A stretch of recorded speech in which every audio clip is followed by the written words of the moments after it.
함께 15절 있습니다. 그곳 형제들이 우리 소식을 듣고 아비오 광장과 트레이스 타베르네까지 맞으러 오니 바울이 그들을 보고 하나님께 감사하고 담대한 마음을 얻으니라. 아멘. 이와 같이 로마로 가니라 라는 제목으로 오늘 함께 말씀을 나누겠습니다. 이번 주는 고난주일입니다. 고난주일은 대체적으로 이 사람들이 고난주일이라는 단어를 들으면 뭔가 슬퍼합니다. 특별히 고난주일에 천주교 국가나 또 천주교 문화권에서는 고난주일 예수님께서 십자가 지신 것을 그대로 따라합니다. 그래서 재미있는 그 기사를 제가 본 적이 있는데요. 이제 그 동남아시아 이 천주교 문화권에 있는 사람 이 문화권의 이야기인데 자기가 그리스도다. 이제 이런 이 교주가 나타난 거예요. 그런데 고난주일이 되니까 이 신도들이 그 문화권은 그렇게 행사를 하거든요. 이제 십자가에 자기를 진짜로 못 박으려고 하는 거예요. 그래가지고 도망쳤다는 그런 이야기를 본 적이 있어요. 천주교 문화권에서는 그렇게 하거든요. 저 남미 같은 데 가도 이 고난주일은 굉장히 슬픈 날이고 뭔가 십자가에 못 박힌 것 그것에 굉장히 집중을 해요. 그런데 고난주일은 우리가 고난주일에 기억해야 될 것은 오늘 서론에 그리스도예요. 예수님이 그리스도로 오셨다는 거예요. 성경은 하나님의 말씀이에요. 이 성경은 하나님이 우리에게 주신 말씀이에요. 특별 계시예요. 하나님이 우리에게 주신 아주 소중한 선물 중에 가장 소중한 선물이에요. 우리는 하나님의 말씀을 믿는 거예요. 하나님 말씀 속에 있는 이 성경 속에 있는 하나님을 믿고 성경 속에 있는 그리스도를 믿고 성경에서 말하는 성령을 믿어요. 그 성삼위 하나님을 믿는 거예요. 우리의 상상, 우리의 감정 그거는 잘못된 거예요. 이 성경은 구약 성경, 신약 성경을 통해 그리스도를 말하고 있어요. 오실 메시아. 그게 구약 성경이군요. 그리스도가 올 것이다. 너희가 기대하고 준비하고 기다리라. 너희 민족이 특별히 기다려. 그게 이스라엘이고 그게 선민으로 하나님 택하시고 그것을 기다린 자들의 스토리가 구약 성경이에요. 신약 성경은 무엇입니까? 신약의 시작부터 예수님이 그 그리스도야. 그런데 사람들이 반기지 않았어요. 그게 신약 성경이에요. 또 어떤 이들은 그거를 그리스도의 언약을 예수님이 그리스도야 언약을 붙잡았어요. 그 이야기를 성경은 하고 있는 거예요. 그러면 그리스도가 누구냐? 그리스도가 무엇이냐? 그리스도는 직분이고 예수님은 이름이에요. 예수님이 그리스도로 오신 거예요. 만약에 다른 누구가 공자가 그리스도로 왔다면 우리는 공자 그리스도를 믿어야 돼요. 그렇죠? 석가모니가 만약에 그리스도로 왔다 하면 우리는 석가모니 그리스도를 믿는 거예요. 그런데 성경은 예수님이 그리스도다라고 말해서 우리가 예수 그리스도를 믿는 거예요. 그리스도가 도대체 어떤 직분이냐? 그리스도는 기름 부음 받은 자예요. 이 구약 성경에 세 가지 직분이 기름 부음을 받았는데 왕이에요. 왕이 기름을 부음 받았어요. 하나님이 선택하셨다는 거예요. 이 왕은 사단의 나라의 일을 멸하러 왔어요. 참 왕 대신 예수님이에요.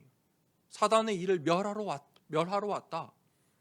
참 제사장은 어떤 직분이냐면 예배를 드리는 거예요. 구약 시대에는 아무나 예배 드릴 수 없었어요. 아무나 기도할 수 없고 아무나 하나님의 말씀을 볼 수가 없었어요. 그래서 실제로 천주교 신학은 뭐예요? 성경을 신부가 읽을 수 있어요. 성도들에게 전부 다 공개하지 않아요. 필요한 구절만, 필요한 장절만. 그래서 교황의 메시지가 중요한 거예요. 교황만이 성경을 올바르게 해석할 수 있다. 그렇게 생각하거든요. 제사장은 무엇이냐면, 우리가 그렇게 예배 드릴 수 없으니까 구약 시대에는 우리의 죄를 해결하기 위해서 제사장이 대신 예배 드려주는 거예요. 기도해 주는 거예요. 그래서 제사를 대신 드렸어요. 어린 양을 잡아다가 그 어린 양에게 나의 죄를 대신 전가하고 그 어린 양의 배를 갈라서 제사장이 불에 태워 예배 드리는 거예요. 나의 죄를 대신해서 이 어린 양이 죽은 거예요. 그런데 예수님께서 십자가에서 그 한 번의 제사, 영원한 제사 대속물로 죽어주신 거예요. 참 제사장. 더 이상 구약 시대처럼 예배 드릴 필요가 없어요. 그리스도를 믿음으로 우리가 그 구약 시대가 끝이 난 거예요. 참 선지자. 선지자는 하나님의 말씀을 대언하고 예언했어요. 여러분, 하나님의 말씀은 예언이에요. 237 나라 5천 종족 저 땅 끝까지 복음이 증거될 거야. 이거 예언의 말씀이에요. 예언이 막 그 점술하듯이 무속하는 사람들이 말하는 그런 수준과 완전 다른 거라니까요. 성취될 하나님의 말씀, 그건 선지자만 할 수 있었어요. 그런데 예수님께서 그리스도로 오셔서 더 이상 예언할 필요가 없어요. 하나님 만나는 길 되어 주셨어요. 참 선지자. 이 세 가지 직분, 이 세 가지의 모든 임무를 완성하신 분이 그리스도예요. 참 왕, 참 제사장, 참 선지자. 그래서 우리가 예수님을 그리스도로 믿는 거예요. 그 예수님이 그리스도 되셨는데 그것을 증명하기 위해서 성경대로 십자가에 죽으시고 성경대로 다시 부활하셨어요. 고린도전서 15장 3절에서 5절. 성경대로, 말씀대로. 창세기 3장 15절에 그 주인공이 되셨어요. 이사야서 7장 14절에 그 예언했던 400년 전에 예언했던 그 말씀의 주인공이세요. 그래서 예수님께서 그리스도 되심을 십자가에서 죽고 다시 사심으로 증명하셨어요. 그것을 보고 우리가 복음이라고 하는 거예요. 복음은 무엇입니까? 예수님이 그리스도다. 예수님께서 십자가에서 죽고 다시 살아나셨다. 누구 때문에요? 나 때문에. 그게 복음이에요. 고난주일은 어떤 주일이냐? 예수가 그리스도다. 각인하는 주일이에요. 그걸 각인하세요. 각인이란 말은 집중하라는 거예요. 계속 읊어보세요. 예수는 그리스도. 그 이름에 능력이 있고 생명이 있어요. 창세기 3장에 하나님 떠난 인간에게 근본의 문제가 왔어요. 하나님 떠난 문제를 해결할 수가 없어요. 죄. 하나님 떠난 문제. 하나님 떠난 것이 죄예요. 창세기 6장에 사람들이 그때부터 눈에 보이는 것을 따라, 보기 좋은 것을 따라갔더라. 그게 네피림 시대예요. 그때 이 세상의 모든 죄악이 다 등장했어요. 저주. 창세기 11장에 사람들이 드디어 바벨탑 시대, 자신들의 성공을 위해서 하늘에 닿아보자 바벨탑을 쌓았어요. 열심으로 사는 거예요. 그런데 결국은 사망이에요. 이룰 수가 없어요. 죽음, 사망의 문제 해결할 수 없어요. 예수님께서 십자가에 죽으시고 다시 사심으로 우리가 인간이 할 수 없는 죄와 저주의 사망의 문제를 완전히 끝내셨다. 그래서 예수는 그리스도예요. 예수 그리스도가 모든 문제의 해결자 되세요. 이 복음에 집중하는, 계속 읊어보세요. 예수는 그리스도. 그 예수 그리스도가 나에게, 나의 현장에, 우리의 교회에 그 고난주일에 축복 있길 축복하고 기도하겠습니다. 오늘 본론 말씀에 바울이 드디어 이 멜리데라는 섬으로 들어가게 되었습니다.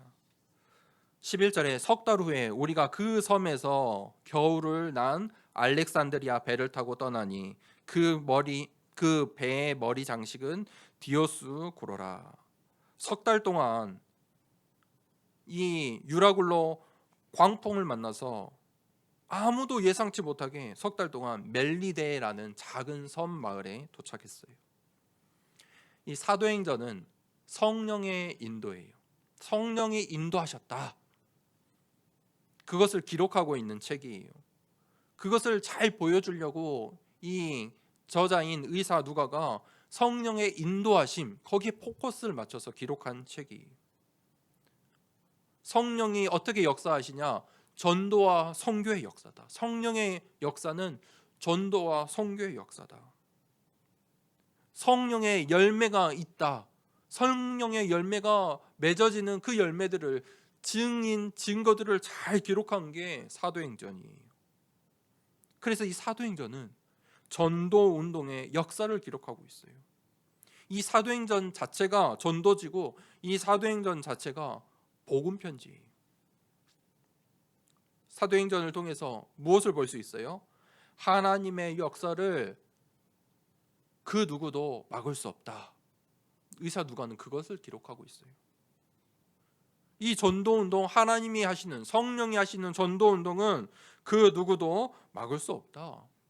이 로마로 향하는 그 하나님의 전도운동, 선교의 운동을 그 누구도 막을 수 없는 거예요. 하나님은 성경을 통해 우리에게 분명하게 말씀하고 계세요. 하나님의 말씀, 언약 붙잡은 자를 통해 하나님이 원하시는 일, 세계 복음화, 237 나라 5천 종족을 살리는 일은 이루어져 간다. 그 누구도 막을 수가 없어요. 지금 이 순간에도 나의 수준과 나의 믿음과 상관없이 하나님의 말씀은 성취되고 있어요. 지금도 구원의 역사는 이루어져 가고 있어요. 지금 이 순간에 하나님께서 하나님 자녀들의 기도에 응답하세요. 그게 하나님이 하시는 일이에요. 우리 하나님은 살아계신 분이에요. 지금 역사하시는 분이에요. 하나님께서 바울에게 말씀하신 대로 바울이 믿었어요.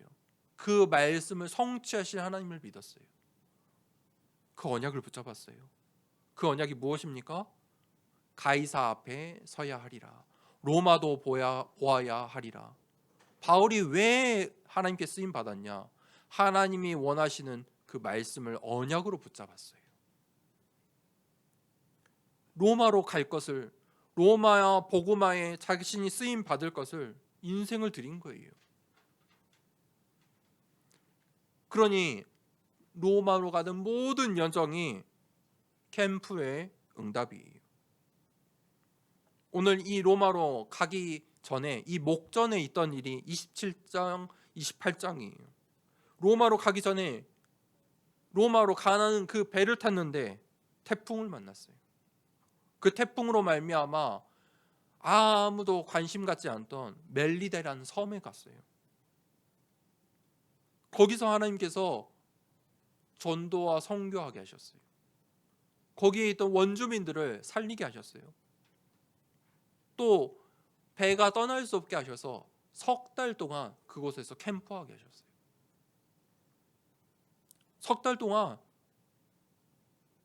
그 보블리오라는 이 한 사람을 통해서 그 섬에 병든 자들이 전부 다 몰려들게 하셨어요. 여러분, 바울의 이 세 번에 걸친 3차 전도 여행, 이 캠프를 통해 우리가 사도행전을 통해 그 여정을 잘 볼 수 있어요. 그런데 의사 누가는 이 세 번의 전도 여행을 하면서 그 지역의 그 현장을 잘 분석하고 기록해 두었어요. 오늘 이 멜리데 섬은 어떤 현장이었습니까? 우상 숭배였어요. 공리의 신을 섬겼어요. 그런데 병든 자들이 엄청 많았어요. 전염병이 돌았어요. 그냥 병에 걸리면 너 저주받은 거야 하고 죽었다니까요. 해결하지 못할 문제예요. 거기서 로마로 향하는 배를 탔는데 그 배의 머리가 디오스구로라. 이 디오스구로 이것도 신이에요, 신. 자, 이것을 의사 누가가 아주 정확하게 기록을 해놓은 이유가 있어요. 이 디오스구로는 제우스 신, 우리가 그리스 신화 잘 아시죠? 다는 몰라도 제우스 신은 들어보셨죠? 이 제우스 신의 쌍둥이 아들, 그게 디오스구로예요.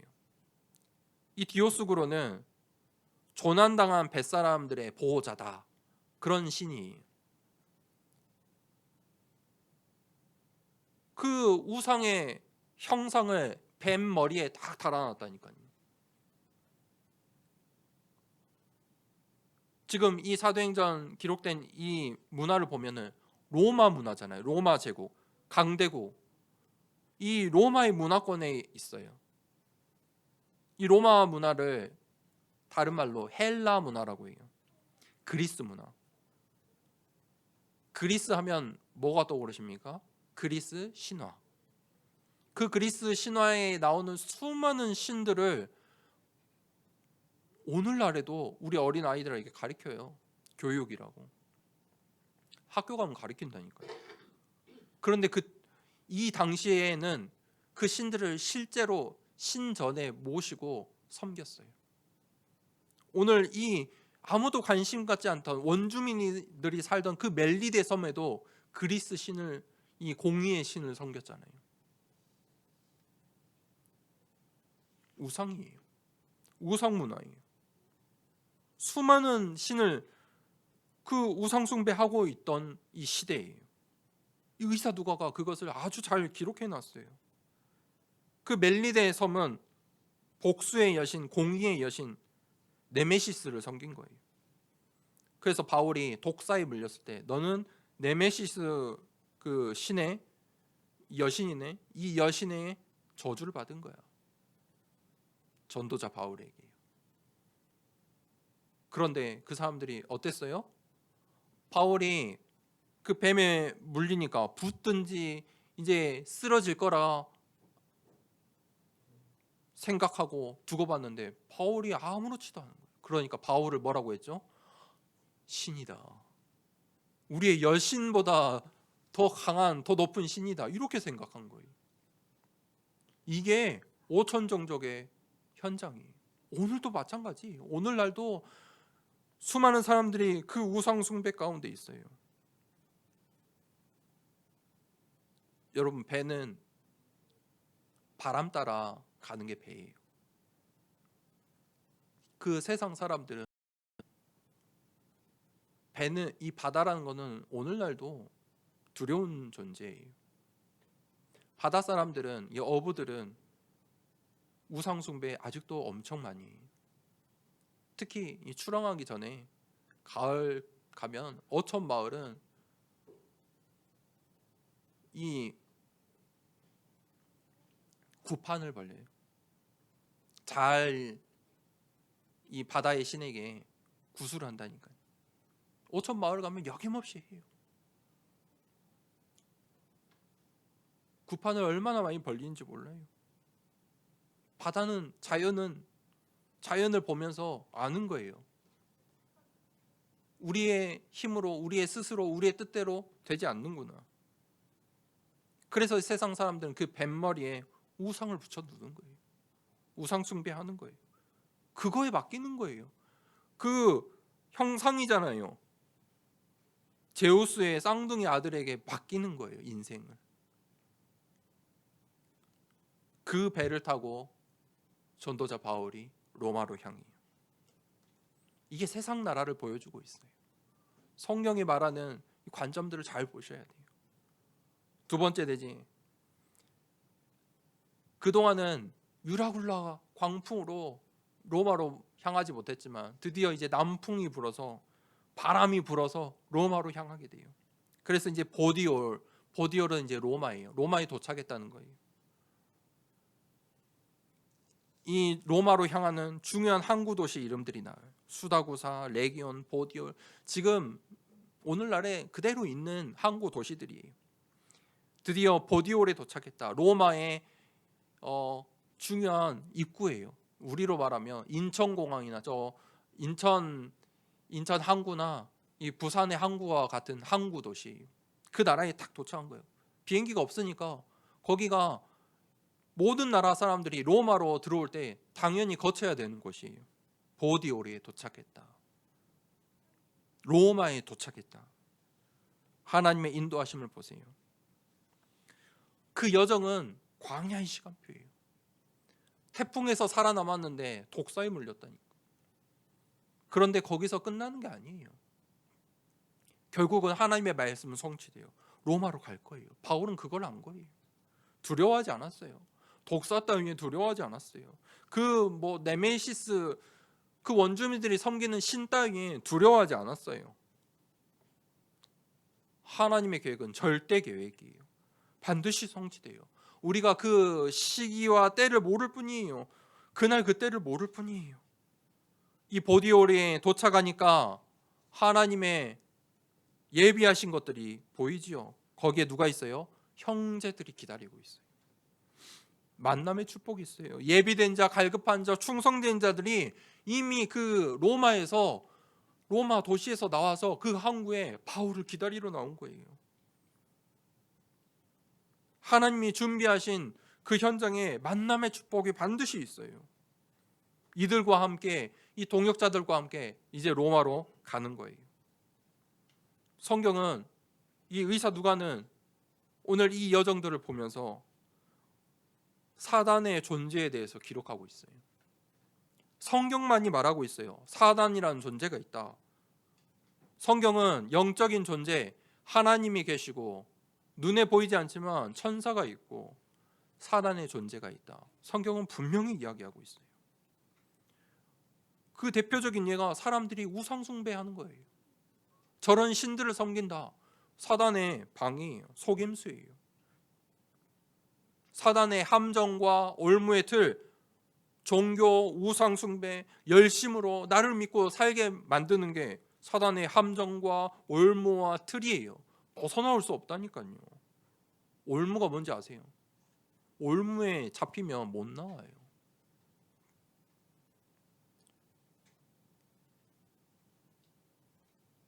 이 사단은 성경은 거짓말의 아비다.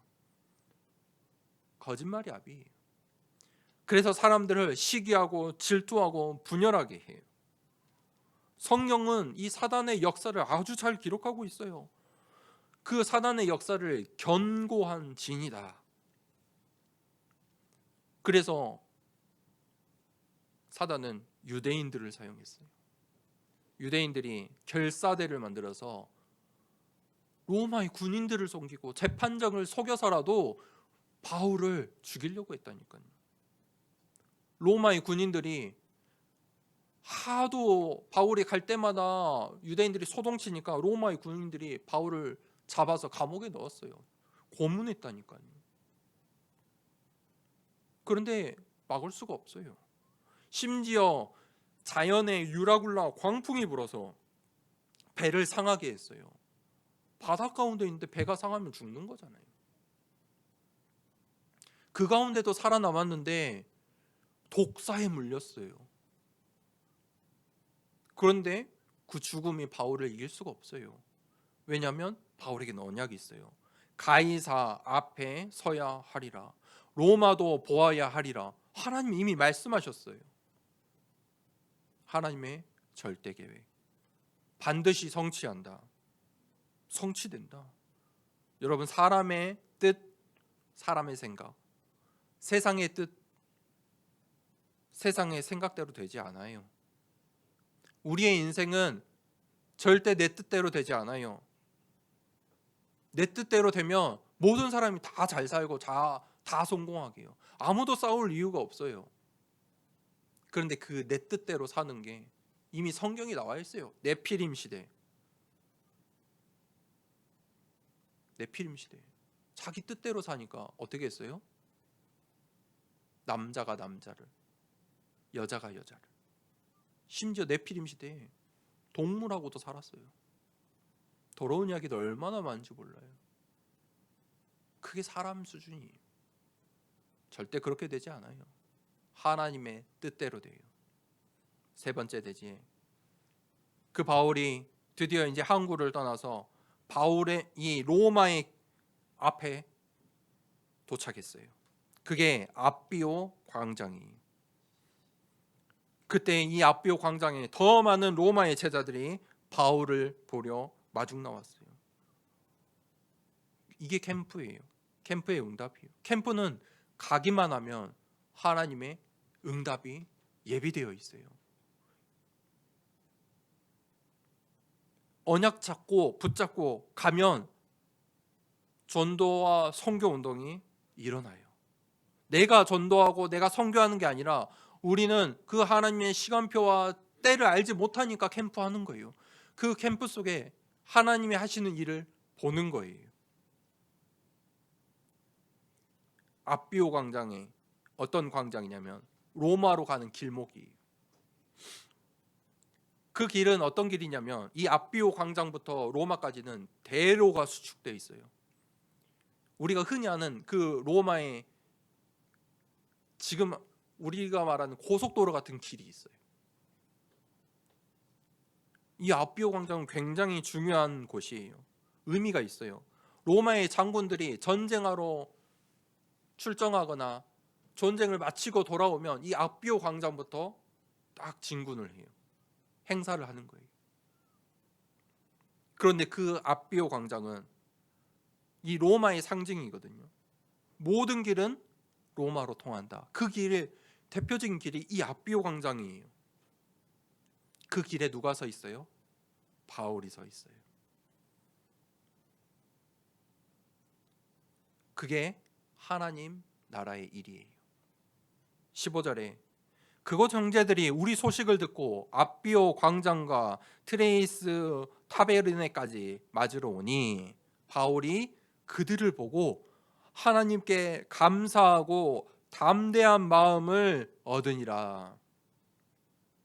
바울이 로마에 도착했는데 로마의 지금 군대, 이 로마의 상징 그곳에 하나님이 예비하신 그리스도인들이, 제자들이 바울을 맞이하러 온 거예요. 거기에 강하고 담대한 마음을 얻었어요. 무슨 말이냐? 바울은 이거를 예상치 못했다는 거예요. 그저 하나님이 하신 말씀을 언약으로 붙잡고 로마도 가라고 하시니까 바울이 간 거예요. 그런데 그곳에 이미 하나님이 일을 다 해두셨어요. 강하고 담대한 마음을 얻으니라. 왜 하나님께서 바울을 로마 복음화의 주역으로 사용하셨을까? 우리는 그 질문을 해야 돼요. 바울이 오직 복음을 붙잡았다는 거예요. 사도행전 1장 1절에 이 사도행전의 시작에 그리스도, 1장 3절에 하나님 나라, 8절에 땅 끝까지 이르러 내 증인이 되리라 하신 이 말씀을 바울이 언약으로 붙잡은 거예요. 로마도 보아야 하리라, 가이사 앞에 서야 하리라, 그 말씀을 붙잡았어요. 그 하나님의 말씀을 믿는 자를 하나님은 사용하신다. 그 길, 그 언약의 흐름 속에 있는 모든 우리 성도님들 되길 축복합니다. 그게 사는 길이에요. 결론입니다. 물줄기가 있어요. 물줄기의 근원은 우리가 잘 알지 못하죠. 혹시 산에 가보신 적 있어요? 산에 가면 물이 흐르는 흔적이 있어요. 어디서 난지 모르게 산에서부터 그 물은 흘러내려가요. 흐름이라는 게 있어요. 그 물이 흘러 웅덩이에 고이면 거기에 머무르게 돼요. 고여있는 물은 더러워져요. 그런데 어떤 물줄기는 좀 더러워 보이고 흙탕물처럼 보이는데 바다로 향해. 바다에 쓰레기 하나 던졌다고 바다가 더러워지지 않아요. 잉크 하나 뿌렸다고 잉크색으로 바다가 변하지 않아요. 영향을 미치지 못해요.